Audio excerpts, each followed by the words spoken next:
లేని కేసులను పెట్టి భయపట్టే రోజులు ఇవి. రాజకీయ ప్రత్యర్థులపై లేనిపోని కేసులు పెట్టి వెంటాడడం అలవాటైన విద్యగా మారింది. గత 5 ఏళ్లుగా టీడీపీ నేతలను వైసీపీ ప్రభుత్వం ఎంత వేటాడిందో అందరికీ తెలిసిందే. ఇప్పుడు కూటమి ప్రభుత్వం అధికారంలోకి వచ్చిన తర్వాత కూడా ఈ కేసుల పరంపర నడుస్తుంది. అరెస్టుల పర్వం కొనసాగుతుంది.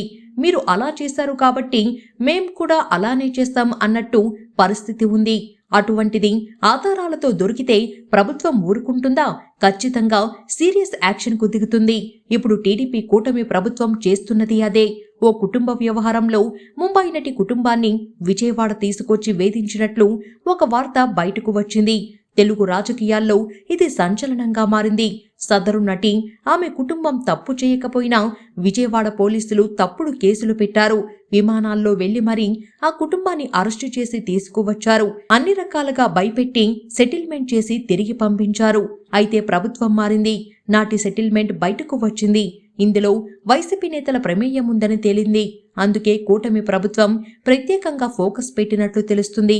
బాధితురాలైన సదరు నటి తిరిగి కేసు పెట్టే ఛాన్స్ కనిపిస్తుంది.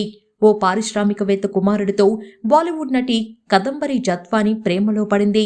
కొన్నేళ్ల పాటు వారి ప్రేమ వ్యవహారం నడిచింది. అయితే పెళ్లి విషయానికి వచ్చేసరికి సదరు పారిశ్రామికవేత్త కుటుంబం అడ్డం తిరిగింది. ఎట్టి పరిస్థితుల్లో వివాహం వద్దని వారించడంతో ఆ నటి సైతం పట్టుపట్టింది. అయితే సదరు పారిశ్రామికవేత్త నాటి వైసీపీ ప్రభుత్వ పెద్దలకు చెప్పడంతో సీన్ మారింది. ముంబై కేసు కాస్త విజయవాడకు మారింది. కుక్కల విద్యాసాగర్ అనే వ్యక్తితో నటిపై కేసు పెట్టించారు. ఆ వ్యక్తితో ఆ నటికి ఎటువంటి లావాదేవీలు జరగలేదు. కానీ ఓ ఐపీఎస్ అధికారి అతిగా వ్యవహరించి ఆ నటిని భయపెట్టారు. జైలు వరకు తీసుకెళ్లారు. దీంతో భయపడిన సదరు నటి తనకు వివాహం అక్కర్లేదని చెప్పి కుటుంబ సభ్యులను తీసుకెళ్లిపోయింది. అయితే సోషల్ మీడియాలో విపరీతమైన ప్రచారం జరుగుతుండటంతో ఇంటెలిజెన్స్ అధికారులు ఆరా తీశారు. సీఎంఓకు పూర్తి నివేదిక అందించారు. ఈ కేసు విషయంలో సీఎంఓ కూడా సీరియస్ గా ఉంది. వ్యవస్థలను ఇలా మాఫియా స్టైల్లో వాడుకున్న వైనంపై కఠిన చర్యలు తీసుకోకపోతే పునరావృతమయ్యే అవకాశముందని భావిస్తుంది. అందుకే ఈ ఎపిసోడ్ నడిపిన ఐపీఎస్ అధికారిపై వేటు వేయాలని భావిస్తుంది. కేసును మరింత లోతుగా దర్యాప్తు చేయాలని చూస్తుంది. నాటి ఘటనతో పాలు పంచుకున్న పోలీసులకు షోకాజ్ నోటీసులు ఇవ్వాలని పోలీస్ శాఖ నిర్ణయించింది.